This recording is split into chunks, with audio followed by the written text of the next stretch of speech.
Good morning. I'm John Ferriola, Chairman, CEO, and President of Nucor Corporation.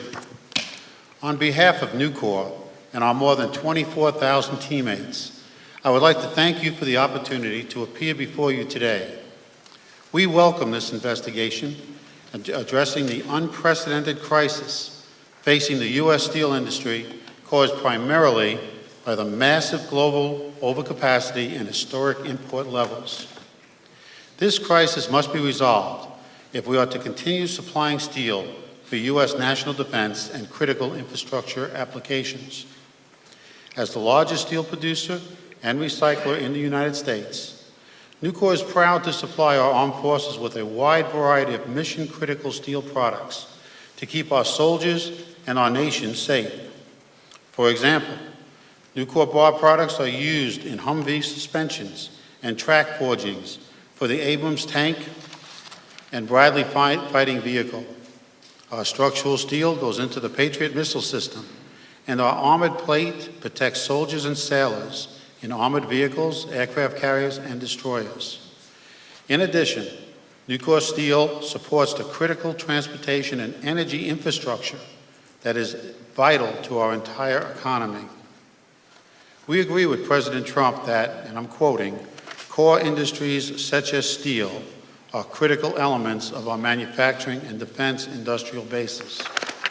That is why Nucor has invested significantly to become a reliable supplier of these products. Playing a role in our nation's defense requires a long-term financial commitment.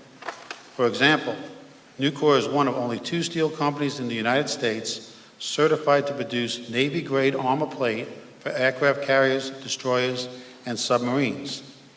Entering this market required purchasing specialized equipment, hiring knowledgeable personnel, developing advanced chemistries and processes, and undertaking rigorous testing and certification procedures to meet the Navy's requirements.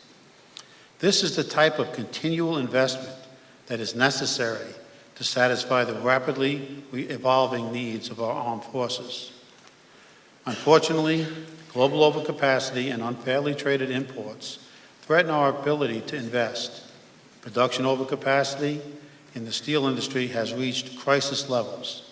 There is more than 700 million metric tons of global steel overcapacity, more than half of which is located in China alone. In fact, China's state-supported steel industry now exports more steel than is produced by all 3 NAFTA countries combined. China is at the heart of this crisis, but governments in countries like Korea, Brazil, Russia, and Turkey also do their part to drive excess steel capacity. These governments continue to flood the world with artificially cheap steel, and much of it finds its way to the United States, where markets are opened and the government doesn't keep mills running for political reasons. A sustained surge of low-priced imports has eroded the U.S. steel industry. Over the last decade, shipments have fallen by approximately 20%, and nearly 20,000 workers have lost their jobs. In 2015, the industry operated at a $1.7 billion net loss, and despite improving demand in 2016, American mills only operated at around 70% of capacity. U.S. steelmakers can barely maintain what they have, let alone continue to invest in developing new products. This threatens the industry's ability to supply the advanced steel products that our military relies on. Steel is used in national defense applications, maybe a relatively small share of our overall sales, but these products are made at the same facilities and by the same workers who make other products. A commercially healthy industry is vital to ensure that a stable supply of products for national security and critical infrastructure applications. This includes the entire production chain, beginning at the melting stage and continuing through the finishing and fabrication. In a time of national crisis, the U.S. cannot afford to rely on imported steel slabs from foreign suppliers like China and Russia. National security begins with primary steelmaking. Broad-based action is the only way to target all imports and also address the root cause of the current crisis: chronic overcapacity in countries that do not operate on a market basis. In closing, we urge you to find that steel imports threaten our national security and to take broad action that will ensure the long-term viability of our nation's steel industry. Thank you for your time. Thank you. I do have a question for you. Could you speak a little bit to the relationship between the capacity of the mills and the investment that's generated by the various companies?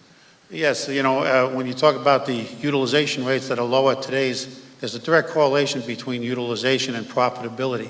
Our ability to cover our fixed cost of our operations is impacted when we operate at such a low capacity utilization.